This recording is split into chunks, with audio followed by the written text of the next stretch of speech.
Most organizations talk about Power Automate like it's a workflow tool. They are wrong. What they actually run is an automation control plane, a distributed decision and execution system that can write data, trigger approvals, move files, and wake up other systems at machine speed. Every flow is policy in motion, whether you admit it or not. That's why it works isn't success. It's the beginning of entropy.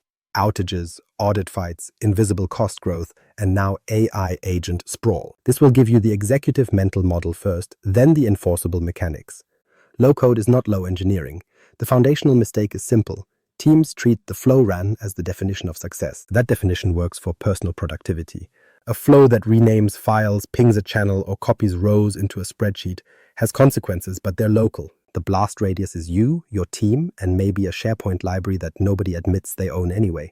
Enterprise automation is different. It creates side effects across systems you don't control, on identities you didn't design, under policies you haven't revisited since the rollout deck. And the platform will happily let you do it, because the platform enforces configuration, not intent. That distinction matters.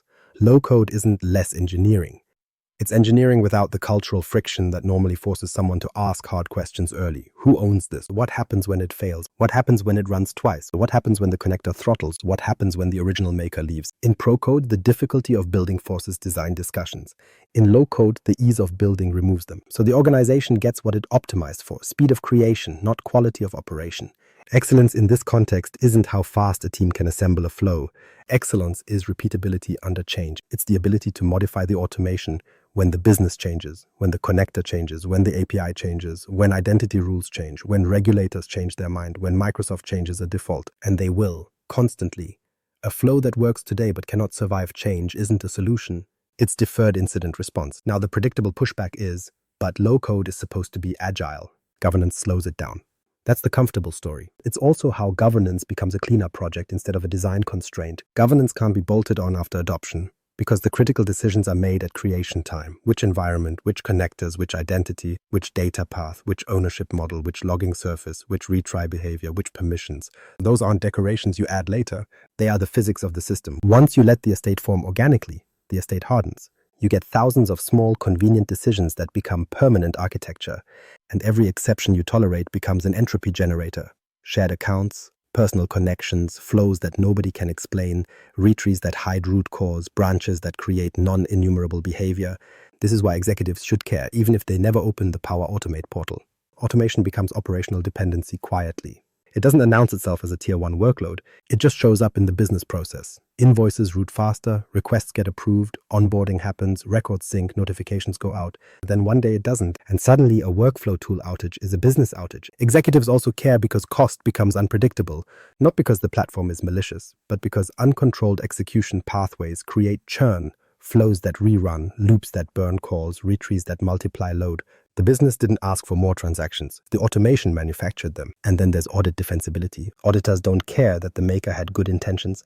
They care that the organization can explain what happened, who approved it, what data moved, what identity performed the action, and what controls prevented the wrong thing from happening. When an automation estate grows without a model, the audit answer becomes, we think this flow did it, but we're not sure. That's not a process gap. That's a control plane gap. Architects should care for a different reason. Low code turns architectural debt into security debt faster than most platforms. Because flows don't just compute. They execute. They create, delete, update, approve, and notify. They are distributed write access with a friendly UI. When that access becomes unowned, you are no longer managing apps and workflows. You are managing orphaned authority. So the correct posture is not to stop low code. That's not happening.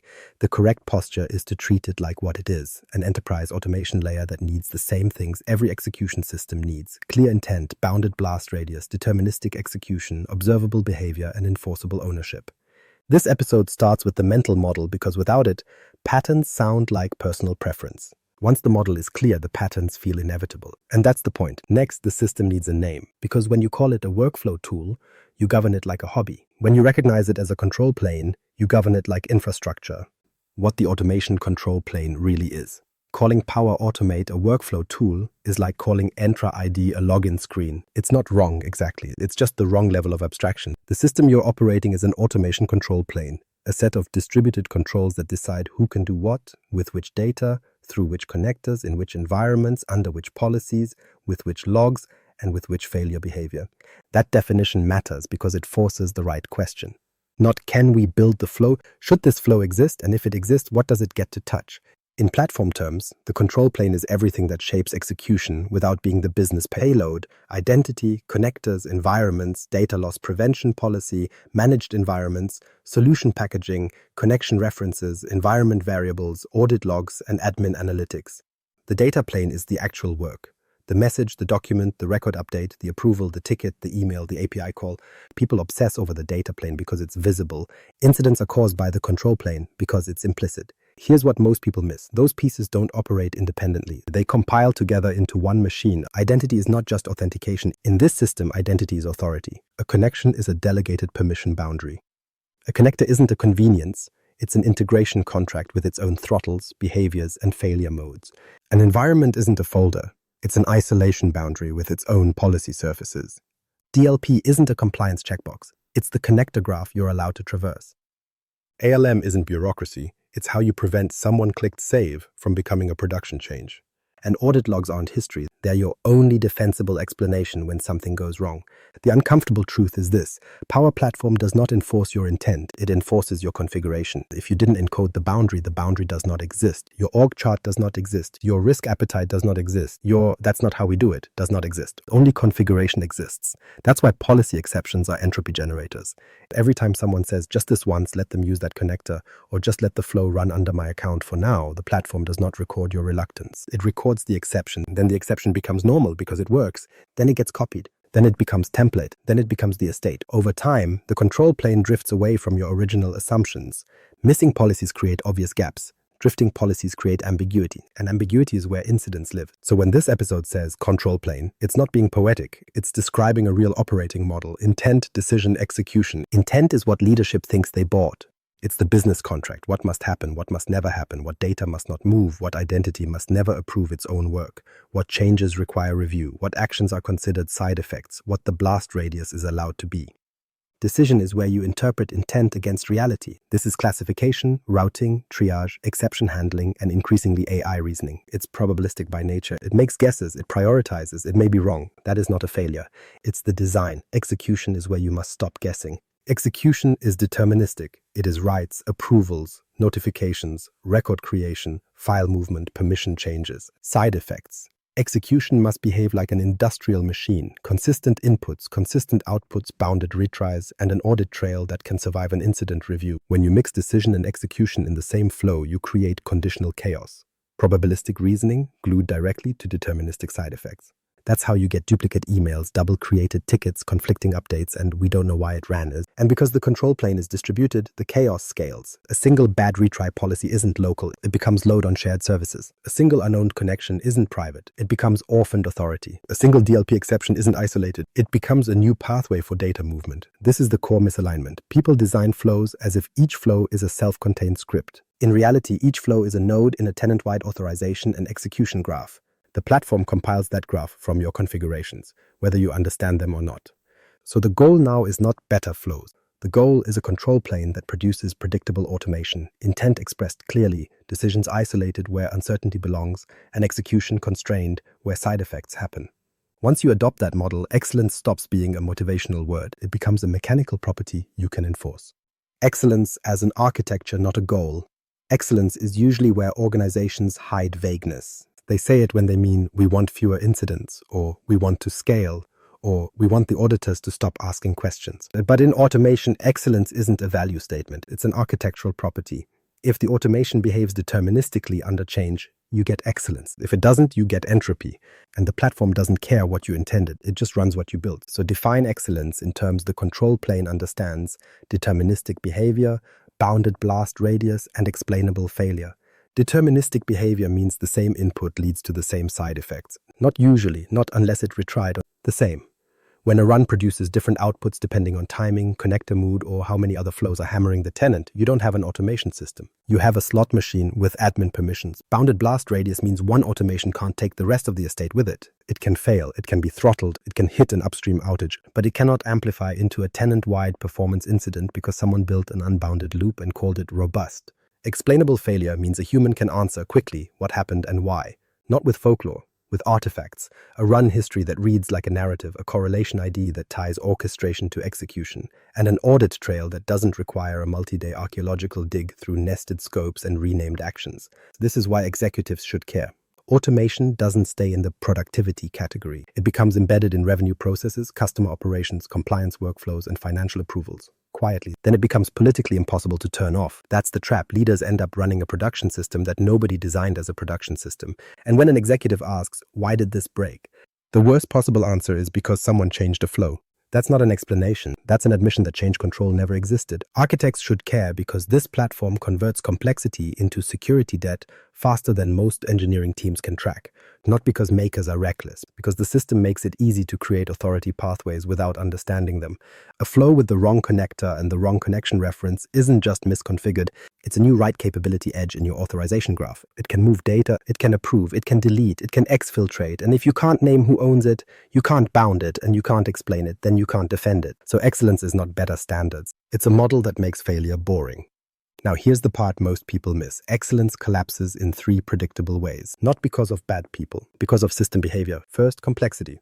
Flows accrete logic. Every exception becomes a branch. Every branch becomes another run shape. Eventually you can't enumerate behavior. Testing becomes theater because you can't prove you covered all paths. The system still runs, but you no longer know what you're running. Second, capacity. Power. Automate lives in multi-tenant services with shared limits and throttles. Your flow isn't alone, and it doesn't execute in a vacuum. When teams treat retrees as reliability or loops as just how you do it, they manufacture load. Then they get throttled. Then they retry harder. Then they call it a platform issue. It isn't. It's uncontrolled execution pathways. Third, ownership. Automation estates outlive their creators. People move roles. Contractors leave. Teams reorganize. But flows keep running because the business now depends on them. When ownership decays, authority becomes orphaned, incidents become untraceable, and audit questions become existential because the organization can't even identify who is responsible for the thing that moved the data. Those 3 failure modes, complexity, capacity, ownership, aren't independent. They compound. Complexity hides capacity waste. Capacity incidents trigger retrees. Retrees create more complexity. And when ownership is unclear, nobody has the mandate to refactor, so the estate just accumulates more entropy generators. Everything clicked for most experienced platform teams when they stopped chasing good flows and started enforcing one architectural pattern that collapses complexity later. There is one pattern that turns a chaotic estate into a readable one. It's not a naming convention. It's not a training session. It's structural. And it starts with admitting that branching everywhere is not flexibility. It's conditional chaos. Next, that chaos gets a name, because once you can name it, you can kill it. Anti-pattern 1 said Christmas tree flows. Christmas tree flows are what happen when a flow becomes the place the business goes to negotiate with reality. They start innocent, a trigger, a couple of actions, and a condition. Then someone adds an exception, then another, then a retry just to be safe, then a switch to handle special customers, then a loop because the data shape changed, then a scope because the loop fails sometimes, then an approval because someone got nervous, then another branch because approvals time out. And suddenly the flow isn't a workflow, it's a policy argument expressed as nested containers. The symptoms are obvious when someone is brave enough to zoom out. One mega flow, branches in branches, conditions inside loops inside conditions. Decision logic mixed with execution steps so tightly that you can't tell which part is figuring out what should happen and which part is actually doing the thing. And it ends in multiple places. Multiple terminate actions, multiple send email actions, multiple create record actions depending on which branch you happen to fall into that day. That's not flexibility, that's non-enumerable behavior. Here's why it happens. The UI makes branching cheap. When the business asks for just one more case, the maker doesn't need to redesign anything. They just add a condition. The platform rewards this with immediate success. The run turns green. Everyone celebrates. No one asks what was traded away. What was traded away is explainability. Every new branch creates a new run shape. Every new run shape creates a new set of possible side effects. And because decision and execution are interwoven, you can't reason about blast radius locally. A change to a routing rule now sits next to a delete file action in the same container stack. So teams start testing, or what they call testing. They run the happy path. They run one exception. They run one more. Then they ship. Because enumerating all paths is impossible once the tree gets wide enough. At that point, testing is a ritual that makes people feel responsible without producing certainty. That distinction matters. Christmas tree flows don't fail in clean, diagnosable ways. They fail as ambiguity. The wrong branch triggers. A variable gets set in one path and referenced in another. A condition doesn't match because the data is null in one scenario. A connector returns a different error shape, a scope catches something it shouldn't, and now the run history looks like a choose-your-own-adventure novel written by 5 different people across 2 years. So mean time to explain goes vertical, not because people are incompetent, because the artifact is not explainable. The flow is a maze. Debugging becomes archaeology. Expand a scope, scroll, expand another scope, scroll again, check which branches ran, and then try to infer intent from action names like condition 12 and compose 4. And yes, the operational metrics get worse in exactly the way you'd expect. Mean time to explain moves from minutes to hours to days as the tree grows. Change failure rate rises because every branch multiplies the number of ways a small edit can create an unexpected side effect. And deployment time increases non-linearly because nobody wants to touch it. Every change feels like surgery on a live system without imaging. The punchline is the most uncomfortable part. If one flow handles everything, nobody owns anything. Ownership doesn't survive ambiguity. When the flow contains every business rule, every exception, every connector quirk, and every workaround, no single team can claim responsibility for the whole thing. Makers say IT should own it because it's critical. IT says the business should own it because it's business logic. Security says everyone should own it because it moves data. So in practice, nobody owns it, and the control plane behaves accordingly. Unowned systems don't get refactored, they accrete. There's also a hidden governance failure in the Christmas tree. It collapses the boundary between decision and execution. That means a change to how we classify can change what we write in the same edit. The system stops being deterministic at the exact layer that must be deterministic. So when people say we need standards, what they really mean is we built a tree and now we can't explain it. The fix isn't heroic, it's structural. Collapse branching, separate decision from execution, and force a single readable run shape. But before the patterns show up, the next cliff appears. Because even a perfectly readable tree still burns capacity, and the platform always collects its bill. Anti-pattern 2, API exhaustion by convenience. API exhaustion is what happens when a team treats execution like it's free. It isn't. Power Automate looks like a canvas. Underneath, it's an engine making calls into shared services. Microsoft 365, Dataverse, SharePoint, Teams, Exchange, third-party APIs, and whatever else someone connected at 2 a.m. because it unblocked the business. The anti-pattern shows up in 3 behaviors: unbounded loops, unnecessary runs, and retries used as a personality trait. Unbounded loops are the obvious one. Apply to each over hundreds or thousands of items with actions inside that loop that were never designed to run at that volume. And the maker doesn't see a cost meter. They see green check marks. So the loop grows, the scope grows, and the action count multiplies. The flow still works until it becomes a noisy neighbor inside your own tenant, and then everyone gets to pretend it was unpredictable. Unnecessary runs are quieter and more damaging long-term. Trigger fires on every update, every email, every record change, and then the flow immediately discovers it didn't need to run. So it terminates. People call that guarding. It isn't guarding. It's paying for noise and then congratulating themselves for exiting politely. Real guardrails happen before the run exists. Trigger conditions that prevent the run in the first place, and upstream filtering that reduces volume before you ever enter execution logic. Anything else is just log pollution with a side of capacity burn. Then there are retries. Retries are not reliability. Retries are a policy decision that trades load for the illusion of resilience. Here's the weird part. Most retry behavior doesn't make a system more reliable. It makes it less explainable. The original failure gets buried under cascaded attempts, partial success, duplicate actions, and timing variance. You don't get one incident, you get a swarm of related incidents, each one handled, but none one fully understood.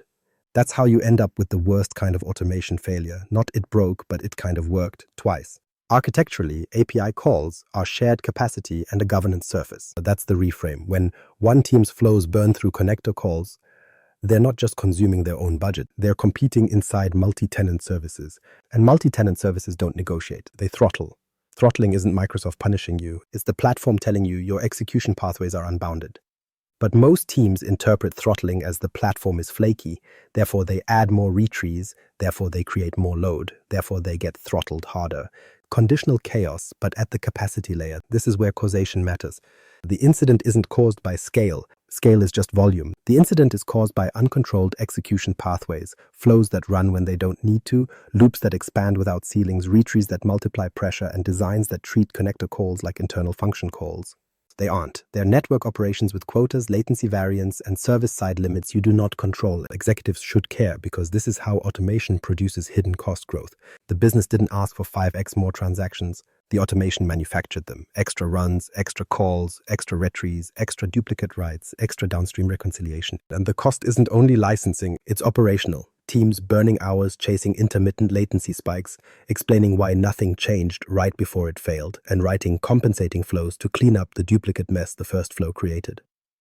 The most uncomfortable truth is also the simplest. Most automation capacity incidents are self-inflicted, not because people are careless, because nobody put a ceiling on execution and the platform will not infer one for you. The platform enforces configuration, not intent. So if you didn't encode this flow may call this connector at this rate with this maximum fanout with this retry policy, then the system's default behavior becomes your architecture. And defaults are not an architecture, they're entropy with good marketing. The fix later will look boring. Budgets, trigger discipline, bounded retries, and design patterns that keep loops from turning into denial of service against your own tenant. But before that, there's a bigger problem than cost. Unowned automation doesn't just burn capacity, it burns accountability. And that's the next cliff. Anti-pattern 3, shadow automation. Shadow automation is the part of the estate nobody wants to admit exists, because admitting it forces a governance conversation that should have happened 2 years ago. And it's not the same thing as shadow IT. Shadow IT mostly stores data in the wrong place.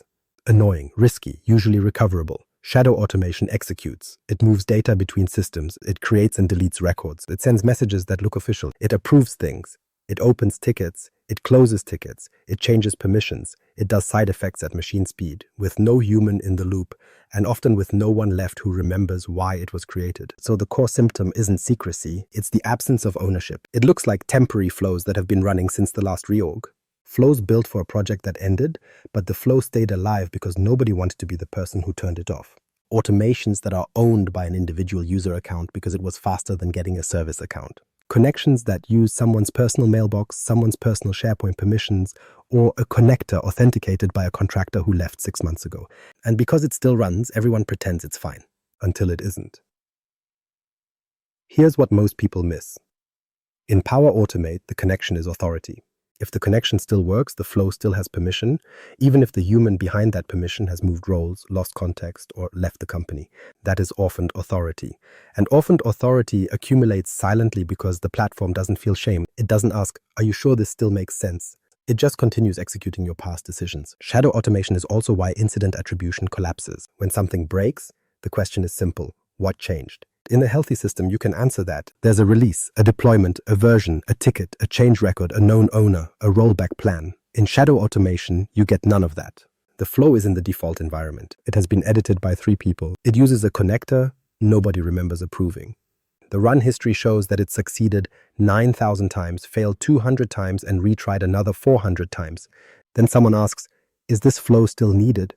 And the room goes quiet because needed is now undefined. And that is how audits become painful. Auditors aren't hunting for elegance. They want defensible control. Who owns this automation? What data does it touch? What identity executes it? What prevents it from doing the wrong thing? And how do you stop it quickly during an incident? Shadow automation fails every one of those questions. No owner means no escalation path. No escalation path means incidents become group therapy. Or worse, a team's thread where everyone says not us, until the business impact forces someone to take ownership temporarily, which is the enterprise version of hot potato governance. It also creates duplicate actions in a way that feels like a platform bug, but isn't. 2 flows solve the same business problem because nobody had visibility into the first one. An old flow keeps sending notifications after a process changed, so a new flow gets built to correct the message, and now customers get 2 emails. A record is created by one automation, updated by another, and then corrected by a third because the schema changed. None of them are malicious, they're just uncoordinated. And uncoordinated execution is indistinguishable from failure. Security teams experience shadow automation as a different kind of nightmare. You can't do least privilege retroactively when you don't know what the automation was meant to do. You can't rotate credentials cleanly when the connection lives in a personal context. You can't prove data residency controls if you can't even inventory which connectors are in play. So the punchline lands hard, and it's true. Shadow automation isn't hidden, it's just unowned. And because it's unowned, it becomes an authority surface no one governs. Over time, those surfaces accumulate. More connections, more permissions, more exceptions, more just make it work fixes. That's how low-code turns into distributed authority sprawl. The immediate instinct is to solve this with cleanup. Inventories, reports, deletion campaigns, naming conventions, maybe a center of excellence email that says, please assign an owner. Those help, but they aren't structural. The structural fix is to make ownership and authority explicit in the architecture, not implied by who clicked create. Which means the next step isn't another policy document. It's a mental model that forces the right separation. intent, decision, execution, so ownership and authority attached to the execution layer, where the side effects actually happen. The executive mental model, intent, decision, execution. So here's the model that makes governance stop sounding like opinion, intent, decision, execution, not as a diagram to impress a steering committee, as a way to stop automation from turning into conditional chaos. Intent is the business contract. It's what leadership believes the automation is for, and more importantly, what it must never do. This is where risk appetite lives in plain language. Which data can move, where it can move, which approvals can be automated, which approvals must not be automated, what good looks like, what unsafe looks like, what the kill switch is, and who's allowed to pull it. Intent also defines the boundary of responsibility. If the automation touches HR records, that isn't a workflow. That's regulated behavior with legal consequences. If it can create a vendor, approve a payment, or change access, that's not productivity. That's control. And if leadership can't state the intent as a contract, then the platform will invent it from whatever configuration the builder happened to choose. You already know how that ends. Decision is the interpretation layer. This is where ambiguity belongs. Classification, routing, triage. Is this request valid? Which team owns it? Is this high risk? Is this a duplicate? And yes, this is where AI reasoning fits, because reasoning is probabilistic. It makes judgments, it uses patterns, it may be wrong, it may change its mind when the model changes. That is not a bug, that is the nature of decisioning. The critical rule is simple: decisions can be uncertain. Execution cannot. Execution is the side effect layer. Writes, deletes, sends, approves, creates, grants access, moves files, opens tickets, closes tickets, everything that changes the state of another system. And because execution creates irreversible consequences, it must behave deterministically. Bounded retries, idempotency, audit trail, and compensation when something partially succeeds. If you can't explain what it did and you can't prove it did it once, you don't have automation. You have a liability with a green check mark. This separation is why the earlier anti-patterns are not bad design. They're category mistakes. Christmas tree flows collapse decision and execution into one tangled artifact. API exhaustion happens when execution has no budget, no ceilings, and no guardrails. Shadow automation happens when execution is allowed to exist without explicit ownership and authority. Intent, decision, execution fixes all three because it creates enforceable seams. Intent becomes a review surface. Does this automation align to a business contract? And is there a named owner accountable for the contract? Decision becomes an isolation surface. If the decision logic changes, it doesn't automatically change the execution behavior. It produces a decision output, an explicit classification or instruction, so the rest of the system can treat it as data, not as branching chaos. Execution becomes an enforcement surface. All side effects occur behind a deterministic gate that can be tested, audited, throttled, paused, and replaced without rewriting the world. And here's the part executives usually appreciate once it's stated plainly. This is not more process, it's how you make automation survivable. Because over time, intent changes, decision logic evolves, and connectors get updated, throttled, deprecated, or replaced. If those changes directly mutate execution behavior, every change becomes a production risk. If execution is isolated and deterministic, change becomes local, explainable, and reversible. Architecturally, this is the same separation every high-scale system eventually rediscovers. Policy versus mechanism, planning versus actuation, orchestration versus execution. Power Automate doesn't exempt you from that. It just makes it easy to pretend you can skip it. You can't. So the working definition becomes: intent tells you what must happen and what must never happen. Decision tells you what you think is happening right now. Execution does the minimum set of side effects once with proof. That model also gives you an immediate governance payoff.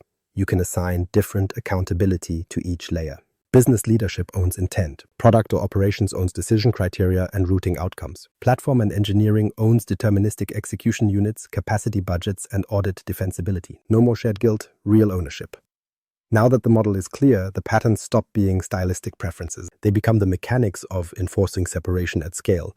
Next comes the practical architecture that makes this separation visible in every run history. Direct path thinking, thin orchestration, and execution units you can actually govern. Pattern, direct path architecture. Direct path is what happens when you stop treating a flow like a decision tree and start treating it like an execution pipeline. Most makers build wide because the canvas invites it. Every exception becomes a branch. Every branch becomes its own little world. And pretty soon, the run history is 8 different stories depending on which path you triggered. That's the Christmas tree problem. Direct path flips the shape. One endpoint. Minimal nesting. Decisions expressed as data. Execution expressed as a linear sequence that can be read top to bottom without expanding containers like you're spelunking. The uncomfortable truth is this: humans don't debug trees well. They debug narratives.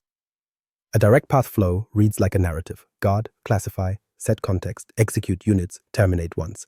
When it fails in a place you can point to. When it succeeds, you can explain why it succeeded without, well, it depends which branch you hit. That distinction matters.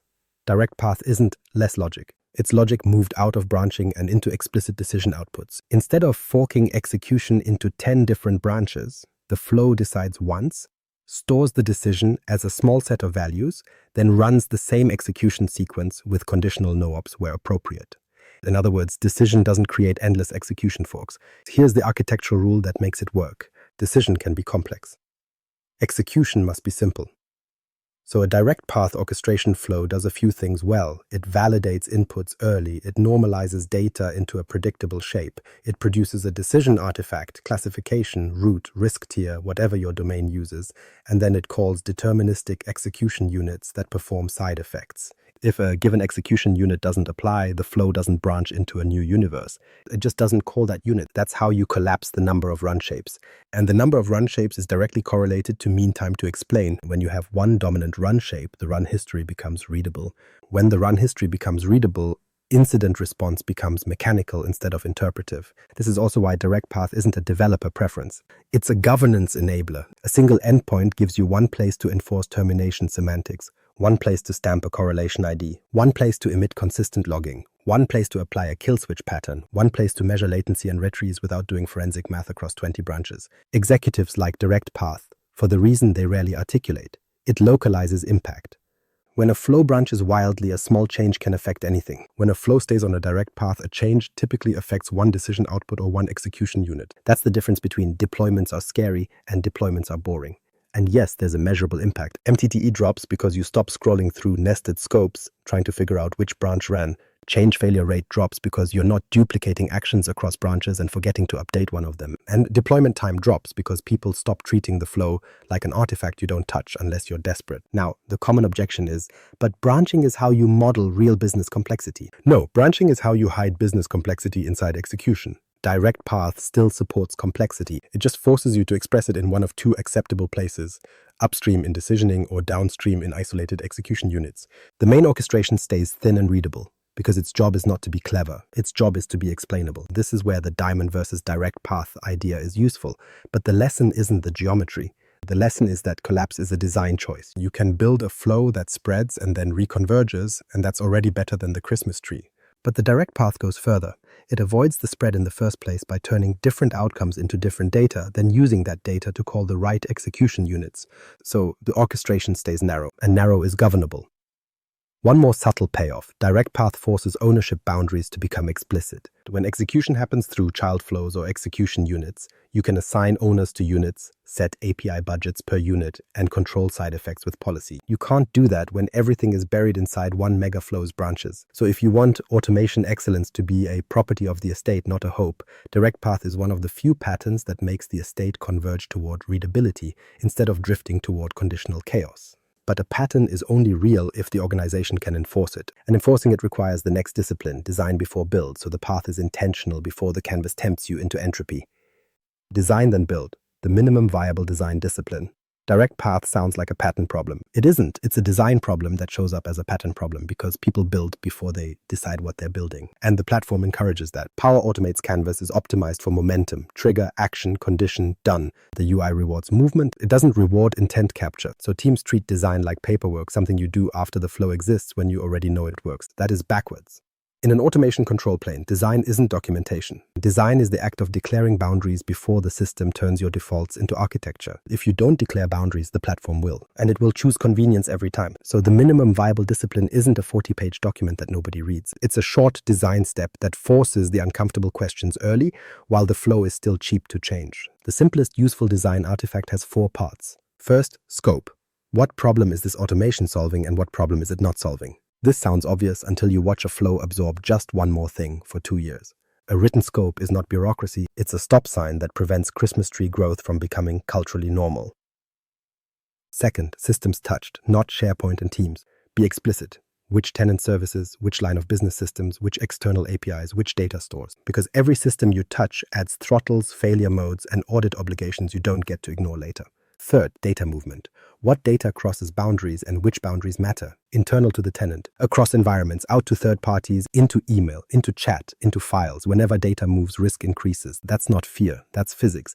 And if you can't explain data movement in one diagram, you don't understand what you're building. Fourth, the security conversation starter. Which identities execute the side effects? Service account, service principal, delegated user connection, managed identity where available, what roles are required, what DLP boundary applies, and what the kill switch is, not we can disable the flow. A real kill switch, a control you can activate without editing the flow under pressure. Those 4 parts take an hour, not a week. But they surface the true bottlenecks before build begins. This is where enablers matter. In personal automation, the maker owns everything. Their mailbox, their SharePoint access, their connectors, their licenses. In enterprise automation, the builder doesn't own the prerequisites. They need service accounts, premium licensing approvals, connector reviews, environment access, sometimes even firewall or conditional access alignment. If you don't identify those early, you don't build faster. You just hit a wall mid-build and start hard coding to get unstuck. That's how production gets poisoned. Temporary connections become permanent, environment variables become hard-coded values, and "we'll fix it later" becomes the estate's architecture. Minimum viable design also forces non-functional requirements to exist as control surfaces, not as vague wishes. Latency. How fast does this need to complete, and what happens when it doesn't? Resiliency. What failures are acceptable, and what failures require a human? Audit. What evidence must exist after execution, and where is it recorded? Identity. What is the least authority required to perform side effects, and how is it reviewed? Those aren't nice to haves. They're what make deterministic execution possible. And yes, this is where you deliberately separate scaffolding from production. The scaffolding flow exists to discover unknowns. It can be verbose, inefficient, instrumented for visibility, but it must still sit on the right foundation. Correct environment, correct identity model, correct connection strategy, correct DLP boundary. Otherwise, the learning you do becomes unusable, because the moment you migrate to production controls, the flow behaves differently. That is the hidden cost of skipping design. You validate the wrong thing. Design then build is not about slowing makers down. It's about preventing the platform from converting prototype shortcuts into permanent control plane debt. Because without design, the organization doesn't actually move faster. It moves earlier. It ships sooner, then pays later. During outages, during audits, during mergers, during connector deprecations, during identity hardening, during the moment someone realizes the flow that runs payroll notifications is authenticated with an employee's personal account. So the rule is simple. If you can't describe the automation before you build it, scope, systems, data movement, identity, you're not building an automation. You're generating an incident artifact. And once you accept that, the next step becomes unavoidable. Every side effect needs a deterministic gate with transaction semantics. Not because engineers like ceremony, because execution creates consequences, and consequences require design. TDD redefined, transaction-driven design as mandate. This is where the conversation stops being philosophical and becomes enforceable. TDD in this episode does not mean test-driven development. Nobody is asking citizen developers to write unit tests in a drag-and-drop canvas and pretend that's the same thing. TDD here means transaction-driven design. And it's a mandate because enterprise automation is not logic. It's transactions across systems you don't control, with side effects you can't unsend. A transaction, in plain terms, is any automation step that changes the state of the world in a way that matters. Create a record, update a record, delete a record, send an email, post a message, create a ticket, approve something, change access, move a file. If it produces an external consequence, it's a transaction. Everything else is preparation. Here's the uncomfortable truth. The platform makes it trivial to create side effects, but it does not guarantee transaction semantics. It will happily run twice. It will happily retry. It will happily partially succeed, and it will happily leave you with a run history that says failed after it already sent the email and created the record. That distinction matters. So, transaction-driven design starts with a simple rule. Every side effect must be treated as a transaction. And every transaction must have 3 properties: idempotency, an audit trail, and a rollback or compensation plan. Idempotency means if the same transaction runs twice, the outcome is still correct. Not mostly correct. No duplicate tickets. No double approvals. No duplicate emails that trigger customer escalations. No double writes that corrupt downstream reporting. If your automation can't be safely rerun, you don't have reliability. You have a one-shot script pretending to be infrastructure. Audit trail means the automation leaves evidence that a human can use to explain what happened later. Not just the flow succeeded. Evidence, correlation IDs, transaction IDs, the target record identifiers, and the decision output that led to the execution. Because when incidents happen, you won't be debugging code. You'll be defending actions. Rollback or compensation means when the transaction partially succeeds, you have a defined behavior to restore correctness. Some systems support true rollback, most don't. So in practice, compensation is the pattern. Create a reversing action, mark a record for remediation, reopen a ticket, post a corrective message, or move the item into a quarantine queue with human review. The point isn't perfection, the point is bounded harm. This is why this is executive grade. A duplicate email is annoying. A duplicate approval is a control failure. A duplicate record in a financial system is audit exposure. We don't know if it ran twice answer is not operational uncertainty. It's governance failure. Transaction-driven design makes that failure impossible to normalize because it forces every builder to declare where side effects happen and how they're contained. Now connect this back to the model. Intent, decision, execution. Transaction-driven design is the execution layer discipline. It's the thing that keeps probabilistic decisioning from bleeding into irreversible actions. Decision can be wrong, execution cannot be sloppy. So instead of treating send email as just another action, you treat it as a side effect with semantics. You ask, what is the unique key for this event? What proves we sent it? What stops a retry from sending it again? Where is the evidence stored? What happens if the connector times out after sending but before returning success? Because yes, that happens and the platform will not solve it for you. This is also where execution units come from. An execution unit is the smallest chunk of automation that performs one business-relevant side effect set with an explicit input contract and explicit output evidence. Think of it as a function with receipts. It takes a payload plus a transaction identity, performs the side effect once, and returns a result you can log and reason about. Orchestration should call execution units. It should not perform side effects directly because orchestration is where variability lives: routing, branching, exception decisions, retries, and timing. Execution units are where determinism lives. This is the design move that changes everything without hype. You stop building flows as process diagrams. You build them as a set of transactions with proofs. And when you do that, you gain a control surface executives actually understand. You can measure how many transactions exist, who owns them, what data they touch, what their API budgets are, and whether they can be safely rerun. That's not developer elegance, that's governance you can audit. Deterministic scaffolding, prototype without poisoning production. Most organizations skip a phase. Then they act surprised when the prototype becomes production. The missing phase is deterministic scaffolding, a working proof that deliberately trades efficiency for visibility while refusing to compromise the foundation. That distinction matters. A scaffolding flow is not an MVP. An MVP ships and accumulates obligations. Scaffolding exists to answer unknowns: connector behavior, data shape, latency variance, throttling patterns, and the one error condition nobody documented because it only happens on Tuesdays. Scaffolding has one job: make the unknowns obvious before they become outages. But scaffolding fails when teams treat it as a shortcut around governance. They build it in the default environment. They authenticate with personal connections. They hardcode URLs and IDs for now. They skip DLP conversations because it's just a prototype. Then when it works, the organization congratulates itself and asks to just put it in prod. And now you're trapped because the foundation is wrong. The prototype validated a configuration that production will not allow. Or worse, production will allow it because nobody enforced the boundary and the prototype's bad assumptions become permanent. So deterministic scaffolding has a non-negotiable rule: foundation first, changeable layers above. The foundation is the control plane, environment strategy, identity model, connector boundaries, connection references, environment variables, and the minimum logging surfaces you need to prove what happened. Those choices must be production aligned even in scaffolding because changing them later is expensive and destabilizing. It's like building a house on sand because it was faster than pouring concrete. Everything on top of that can be ugly. In scaffolding, efficiency is deferred by design. You accept redundant actions, you accept extra logging, you accept verbose run history, you accept waste that makes behavior legible. Because early in a build, the expensive thing isn't API calls, it's uncertainty. Teams love optimizing early because it feels like competence, but early optimization is how you hide the very signals you need. Which step is slow, which connector times out, what the actual payload looks like, how often the trigger fires, which errors are transient, which are deterministic, and which are just your own logic failing. Visibility beats elegance during discovery. So the scaffolding flow should be opinionated about observability. It should stamp a correlation ID immediately and propagate it through every call, every child flow, every record write, every ticket, every message. Not as decoration, as the thread you'll pull during incident reviews. It should log decision outputs as data, not as branching logic. If there is routing or classification, capture it explicitly so you can compare what we decided to what we executed. That becomes the evidence trail later when someone asks why a particular downstream system changed.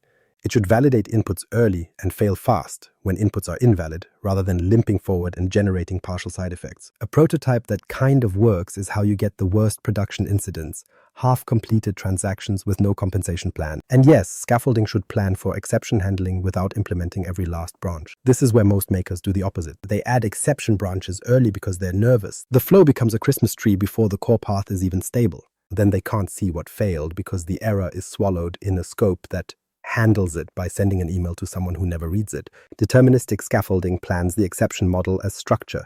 It reserves a place for it, a quarantine path, an escalation unit, a compensation unit, and a clear terminate with reason behavior. But it does not implement a dozen bespoke exceptions while the core execution shape is still changing, because early exception handling usually encodes wrong assumptions. It treats symptoms instead of causes. So when does scaffolding become production grade?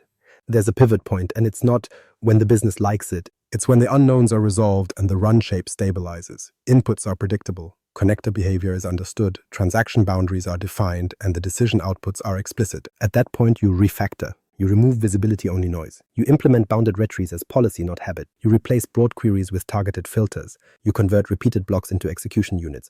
You enforce direct path shape intentionally. And you do it before users depend on it. Because once users depend on it, every refactor becomes politically expensive and operationally risky. The scaffolding hardens, the shortcuts become architecture, the incident gets scheduled for later. Deterministic scaffolding is how you keep that from happening. It preserves the one thing low-code destroys by default: the ability to learn without accidentally shipping your learning into production. Pattern: orchestration thin, execution thick. Deterministic scaffolding solves the prototype became production problem, but it doesn't solve the bigger problem. Most estates still put the wrong responsibilities in the wrong place. They build orchestration flows that are thick with side effects, connector quirks, retries, and data mutations. Then they wonder why every change feels dangerous. This is the pattern that corrects that drift. Orchestration thin, execution thick. Orchestration is not where work happens. Orchestration is where work gets authorized, shaped, and routed. Execution is where side effects happen, once, with proof. That distinction matters because it gives you an architecture you can govern, not a canvas you can decorate. A thin orchestration flow has a tight job description. It does 4 things, and it does them predictably. First, it triggers and identifies the transaction. It stamps a correlation ID immediately because without correlation you don't have observability, you have anecdotes. Second, it applies guardrails, validate inputs, enforce intent boundaries, check eligibility, short-circuit early when the contract isn't met, not by terminating later, by preventing useless execution upfront. Third, it does routing and produces a decision artifact, not branching chaos. A small, explicit output, root, risk tier, action list, classification, something you can log, audit, and replay. Fourth, it delegates. It calls execution units that do the real work. And that's it. If orchestration starts performing writes, approvals, file moves, or ticket creation directly, it's no longer orchestration. It's a Christmas tree in training. Execution thick means the opposite. The execution units carry the weight. An execution unit owns the side effect. It owns idempotency. It owns bounded retries. It owns connector-specific failure behavior. It owns compensation. It produces evidence. It returns an outcome that can be logged and reasoned about. So when a connector changes behavior, you update the execution unit. When an API starts throttling, you tune the unit. When the business wants an additional side effect, you add a new unit or extend an existing one with a contract change. You don't rewrite the orchestration narrative. You don't multiply branches. You contain change where change belongs, at the side effect boundary. This is also how you avoid the most common low-code trap: business logic mixed with connector mechanics. In a thick orchestration flow, you'll see things like, if customer is tier 1, create a ticket, then post to teams, then update Dataverse, but only if the SharePoint call returns 200 unless it times out, in which case retry 3 times unless it's Friday, then email finance. That isn't business logic, that's connector behavior welded to policy, and over time it becomes impossible to tell which part of the flow exists because the business asked for it, and which part exists because the platform misbehaved once and someone patched around it. Execution thick forces that separation. Business logic expresses intent and decision outputs. Execution units express mechanics, how to reliably write, send, create, or update, under the constraints of real services. Now the best part, ownership becomes assignable. A thin orchestration flow can be owned by the process owner or platform team because it's mostly stable. It triggers, validates, routes, and delegates. Execution units can be owned by the teams that actually understand the side effect domain. The Dataverse team owns write customer record. The ITSM team owns create incident. The messaging team owns notify teams channel. Security owns grant access. Finance owns create vendor with controls. That's not politics, that's accountability aligned to authority. And because execution units are isolated, you can bound blast radius. If the create ticket unit starts failing or getting throttled, you can disable or degrade that unit without taking down the entire orchestration. You can quarantine, you can fall back to manual, you can stop side effects without losing intake visibility. This pattern also quietly sets you up for the agentic future everyone is rushing into without the discipline to survive it. Decision agents belong upstream. They classify, triage, recommend. They live in the decision layer where probabilistic behavior is acceptable. But the moment an agent crosses into execution, writes, deletes, approvals, everything must snap back to deterministic controls.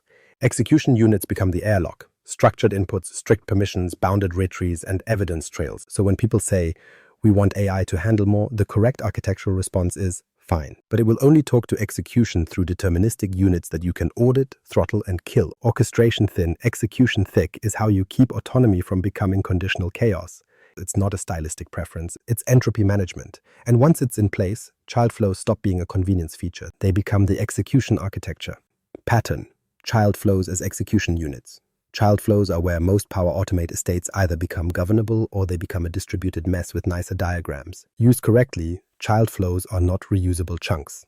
That's the beginner framing. Architecturally, they are execution units, the deterministic boundary where side effects happen with contracts, controls, and receipts. That distinction matters because orchestration thin, execution thick only works if execution is actually separable. Child flows give you the seam. Here's the simple version. A child flow should behave like a function. Clear inputs, clear outputs, predictable behavior. No hidden dependencies. No, it reads a variable that happens to exist upstream. No, it grabs context from whatever connector the parent used. Inputs in, side effects, evidence out. And once you treat child flows that way, three things become possible that were basically impossible inside a mega flow. First, reuse without duplication. The Christmas tree anti-pattern duplicates actions across branches. Create ticket exists in 4 different places, because each branch needed it slightly differently. That's how you get drift. One branch gets updated, the other doesn't, and now the system behaves differently depending on which path you hit. A child flow collapses that. There is one create ITSM ticket execution unit, one write dataverse record unit, one send notification unit. If behavior changes, it changes once. The estate stops forking itself. Second, testing becomes real. Power Automate testing inside a giant flow is mostly theater because you can't isolate behavior. Everything is coupled. To test one side effect, you must trigger the entire process, hit the right branch, and hope the dependencies behave. With child flows, you can test an execution unit directly with controlled inputs. You can rerun it, you can confirm idempotency. You can validate error handling, you can prove that a retry won't double write. That's not pro-code purity, that's incident prevention. Third, governance becomes enforceable. This is the payoff executives and auditors actually care about. If all side effects live inside child flows, you can apply rules at the execution boundary. Who can own and edit execution units? Which connectors are allowed inside execution units? What identity is permitted to execute them? What logging must be produced?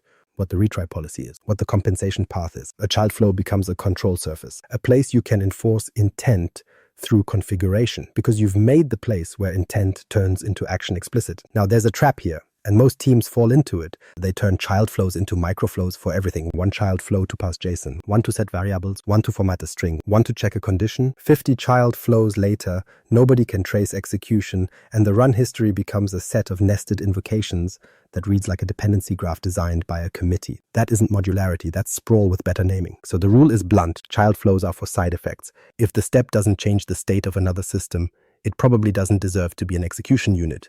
Keep orchestration thin, but don't fracture it into nothing. The orchestration still owns intent enforcement, decision output, correlation, and delegation. Execution units own transactions. That also means child flows need contracts. Inputs should include the transaction identity, correlation ID, business key, whatever makes idempotency possible. If you can't dedupe, you can't safely retry, and if you can't safely retry, you'll eventually ship duplicate side effects under load. Outputs should include receipts, the record ID created, the ticket number, the message ID, the status code, the timestamp, the decision context used. Because it succeeded isn't evidence, it's a feeling. And yes, ownership gets cleaner. You can assign execution units to domain owners, you can version them, you can ring-fence updates. You can run change control on the units that actually create blast radius instead of policing the entire canvas. This is how you convert Power Automate from a bunch of flows into an automation control plane. Not by centralizing everything, by standardizing the boundaries where authority turns into action. And when those boundaries exist, something else becomes possible. You can stop paying for noise at runtime. because now you can terminate early, enforce trigger discipline, and keep the orchestration path readable while execution stays deterministic. That's next. Pattern: terminate early and stop paying for noise. Most Power Automate estates don't have a performance problem. They have a willingness to execute problem. The platform will happily run your flow for every event you allow it to see. It will run it when the email is irrelevant, when the record change is cosmetic, when the attachment is missing, when the payload is empty, when the customer ID is null, when the request is obviously a duplicate, and when the status already equals the value you're about to set. Then it will give you a run history full of green check marks and polite terminations.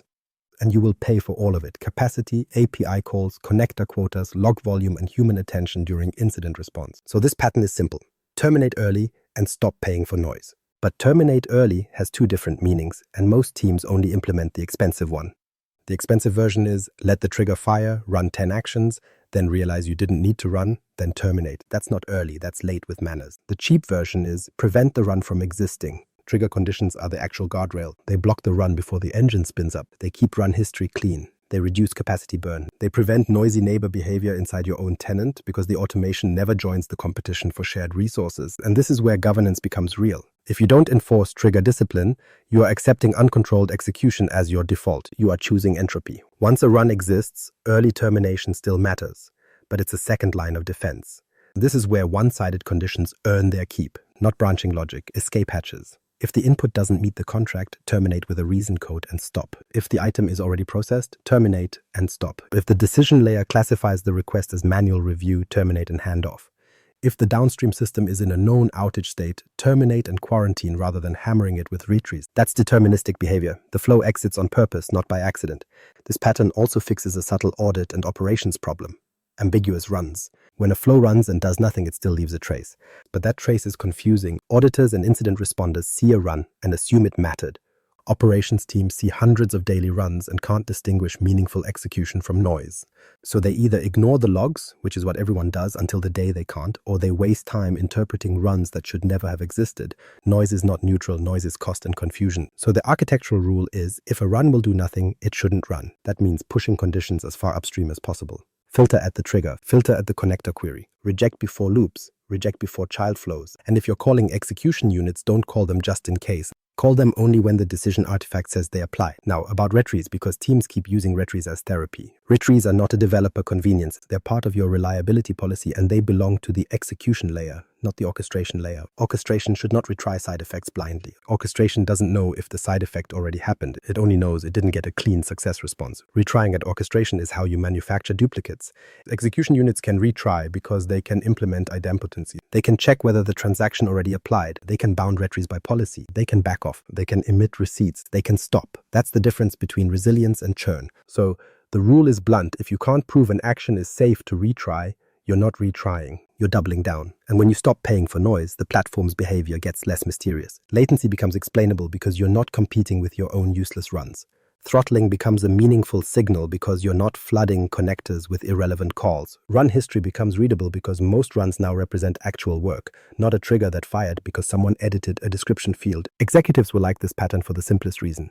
It produces immediate cost control without a replatforming project. You reduce wasted execution, you reduce connector pressure, you reduce operational churn, and you get cleaner metrics because your dashboards stop measuring activity and start measuring outcomes.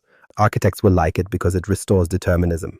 The run shape becomes consistent, the path becomes readable, the execution surface becomes bounded, and governance teams will like it because it creates enforceable standards that are easy to audit. Does this flow have trigger conditions? Does it have explicit escape conditions? Does it avoid null runs? Does it enforce bounded retries at the transaction boundary? That's how you turn terminate from an action into a design principle.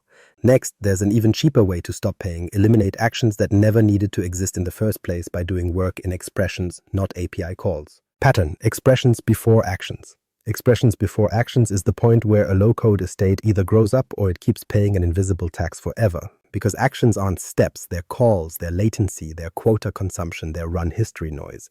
And they're a governance surface you just expanded for no reason. The platform makes actions feel cheap because they're draggable. But the execution engine doesn't care about your canvas. It cares about how many operations you asked it to perform and how many external systems you pulled into the transaction. So the rule is simple. If the platform can compute it locally, don't outsource it to an action. That means use expressions to transform data, choose values, and shape payloads before you start calling connectors, especially in loops, especially in orchestration, especially anywhere the flow could fan out under load. Here's what most people miss. A condition block is not just logic, it's a container. Containers create nesting. Nesting hides behavior. Hidden behavior increases mean time to explain. And if the condition exists purely to set one value, you didn't need a container. You needed an expression. This is the common example. Two nearly identical email actions, one for case A and one for case B. Because the recipient or subject changes, that's not branching, that's duplication. One email action can handle both if you compute the to and subject using an if expression. Now you have one place to change the template, one place to log evidence, and one place to enforce execution rules like emails must include correlation ID. Branching is how you create drift. Expressions are how you keep execution narrow. Same logic applies to variable spam. Power Automate makes it easy to set variables. So teams set variables for everything. Store the output, store the intermediate value, store a flag, store a string they could compute at the point of use. And every variable set is another action, another log entry, another opportunity for confusion, and another place for somebody to temporarily change behavior. Most of the time, the data is already accessible. The platform's outputs are effectively global within the run. You don't need to copy a value into a variable to use it later. You just need to reference it. When you do use a variable, it should be because the value genuinely changes over time and you need that state. Not because you wanted a label. That distinction matters because variables are where accidental complexity hides. The flow stops reading like an execution narrative and starts reading like a memory game.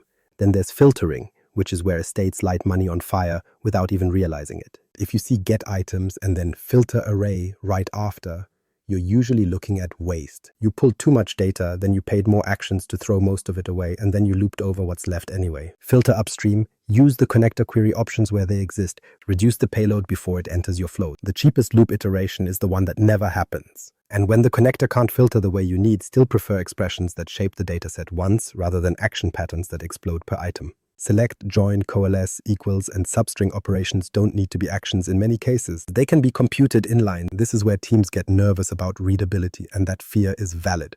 Expression-heavy flows can become cryptic. People paste a terrifying formula into a field and call it optimized. Then nobody understands it, and the next person adds another condition block to avoid touching it. So the governance rule here isn't be clever, it's standardize. If the organization is going to use expressions to reduce actions, then it also needs standards. Naming conventions for compose outputs when you truly need them, a small set of approved expression patterns, and a bias towards simple, repeatable constructs over one-liners that require a decoder ring. In architectural terms, expressions before actions is not a micro-optimization, it's capacity control. Every unnecessary action is a small leak. 1,000 small leaks is how tenants get noisy, run histories get unreadable, and throttling becomes weekly folklore. And it directly connects back to intent decision execution. Expressions belong in orchestration and decision shaping. Normalize inputs, compute decision outputs, build payloads. Actions belong in execution units. Side effects with receipts. When you keep that boundary clean, you get a flow that runs faster, costs less, and fails in fewer places. More importantly, you get a run history that tells the truth. What did we decide and what did we execute? And that's the point. Optimization that destroys explainability isn't excellence. It's just faster entropy. Next, the problem that quietly amplifies all the others, nesting. Because once you can reduce actions, you also need to reduce depth, or you'll still be debugging like an archaeologist. Pattern. Flatten nesting to restore explainability. Nesting is the tax you pay when you let the canvas think for you. Conditions inside loops, loops inside conditions, scopes inside switches, and then a try-catch scope wrapped around the whole thing because somebody got tired of seeing red failures in run history. It looks organized. It isn't. Nesting hides execution shape, and once execution shape is hidden, you lose the only thing that matters in operations, the ability to explain what happened without interpreting a maze. That distinction matters. A deeply nested flow can still work, but it stops being explainable.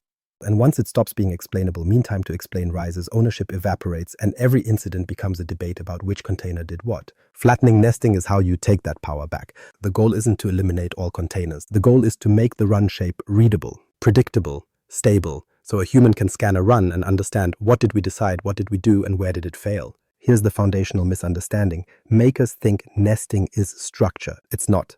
Nesting is opacity. So the first move is path collapse. Pull common work out of branches. If both sides of a condition do the same 4 actions and only differ in one value, that condition doesn't deserve 2 branches with duplicated execution. Compute the differing value once, then run the common actions once. You just removed duplication, reduced drift, and collapsed two run shapes into one. Same idea with switches. If the switch is only choosing which field to write, the switch belongs in data shaping, not in execution. The switch should output an action plan or a payload shape. Execution should remain linear. The second move is to get conditions out of loops. A condition inside an apply to each is not one condition. It's n conditions multiplied by your item count. That's how API budgets die quietly. Not from one big mistake, from one small condition that got replicated 1,000 times at runtime. So instead, split the dataset first. Filter upstream using query options where you can. If you can't, use select and filter array once outside the loop to create two arrays, items that need work and items that don't. Then loop only what needs work with no internal condition. This is the concurrent conditions idea in practice. Organize first, execute second. Everything becomes easier. Fewer actions per item, fewer container expansions during debugging, and a run history where pass and fail are separate narratives, not interleaved archaeology.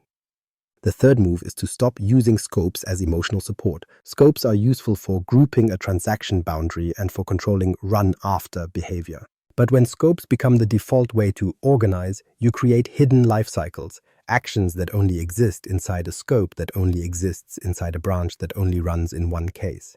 Then somebody adds another configure run after to handle an exception, and now the flow's real logic is encoded in edge case execution semantics nobody can see without clicking through menus. That's not engineering, that's conditional chaos with extra steps. Flattening means use scopes sparingly, only where a transaction boundary exists. If a scope doesn't represent a transaction, it's probably just hiding complexity.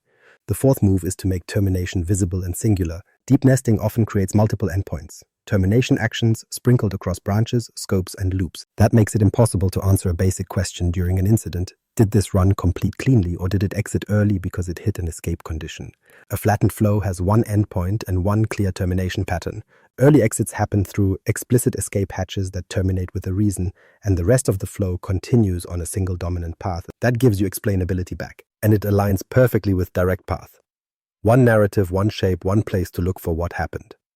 Now the counterintuitive part.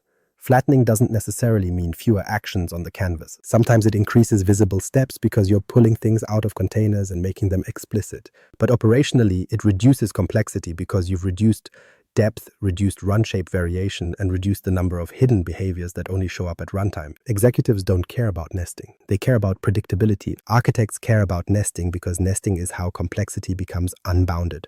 So treat nesting as a budget. Every container you add must earn its existence by creating clarity, not by hiding mess. And when you enforce that, the estate becomes explainable again, which means governance can finally measure something real instead of counting flows and pretending that's control. Control plane, KPI dashboard, metrics executives can actually use. Here's the part most governance programs skip. Then they act confused when governance becomes a vibe instead of a mechanism. If you can't measure the control plane, you can't steer it. You can only react to whatever broke last. So the KPI dashboard can't be a maker leaderboard. It can't be number of flows. It can't be how many runs. And activity is not excellence. Activity is entropy with a graph. The dashboard has one job: translate architecture into executive-safe signals. Start with the primary metric, mean time to explain. MTTE, not mean time to resolve. That comes later. MTTE is how long it takes a competent person to answer one question during an incident. What did this automation do and why?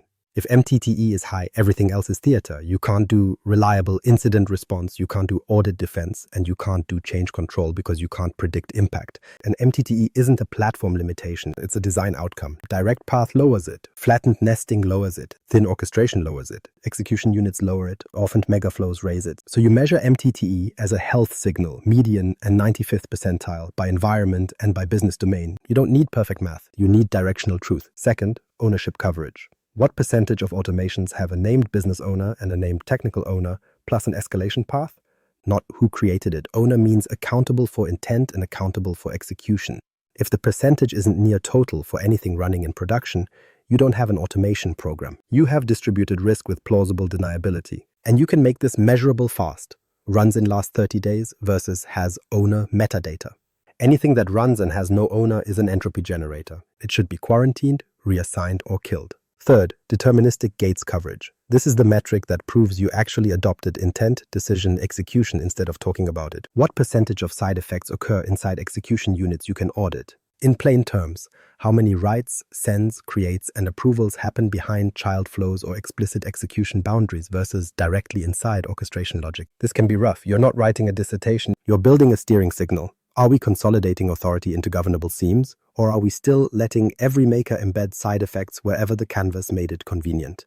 Fourth, retry rate versus failure rate. These are not the same thing, and most dashboards treat them as one red number. Failure rate is how often did the automation not achieve its intended outcome? Retry rate is how often did you have to reattempt execution to get a success signal? High failure with low retries means brittle dependencies or broken logic. Low failure with high retries means churn. You're burning capacity and API calls to compensate for instability, and you're probably generating duplicates unless idempotency exists. That distinction matters because retry policy is an executive decision. It's literally cost versus latency versus reliability. If teams set retries by habit, the organization is letting developers allocate capacity budgets without accountability. Fifth, API budget adherence. If you take nothing else from this episode, take this.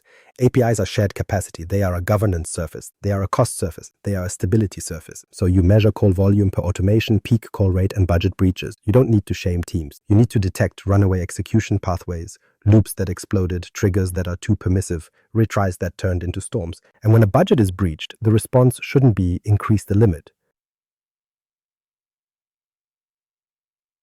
The response should be architectural. Fix trigger conditions, terminate early, flatten nesting, move work to expressions, or split execution into bounded units. Finally, explainability coverage. What percentage of production automations stamp a correlation ID and emit receipts you can tie back to a business transaction? Because audit isn't about logs, audit is about evidence. Executives don't need to see every run. They need confidence that when something goes wrong, the organization can explain it, prove it, and correct it without guessing. This dashboard is how you make governance real, not by adding more meetings, by making the control plane measurable, so architecture stops being preference and starts being a managed system. And once you can measure it, you can enforce it with artifacts. That's next. Reference architecture plus before-after map. At this point, the mental model is established. Intent, decision, execution. Direct path, thin orchestration, thick execution. Transaction semantics, metrics that measure explainability, not activity. Now, the only question that matters is whether this becomes a picture the organization can enforce. So here's the reference architecture, not as a vendor diagram. As a control plane map, you can hand to a platform team, an audit team, and a delivery team, and everyone can agree what good looks like. Start with the before map, because it's the one most tenants already have. One massive orchestration flow sits in the middle like a nervous system with no spine. It triggers on everything. It branches immediately. It mixes decisioning with execution because the easiest place to decide is right before you act. Connections are shared and personal. Authority is implicit. Whoever owns the connector owns the blast radius. Retries are scattered in line because try again feels like reliability. Logging is inconsistent because each branch did its own thing, and the run history looks like a choose-your-own-adventure novel written by 5 different people. That's not an automation estate. That's distributed side effects with a UI. Now the aftermap. It has 3 layers, and each layer has a different job. Layer 1 is the orchestration flow. 1 entry, 1 endpoint. Minimal nesting. It stamps correlation immediately.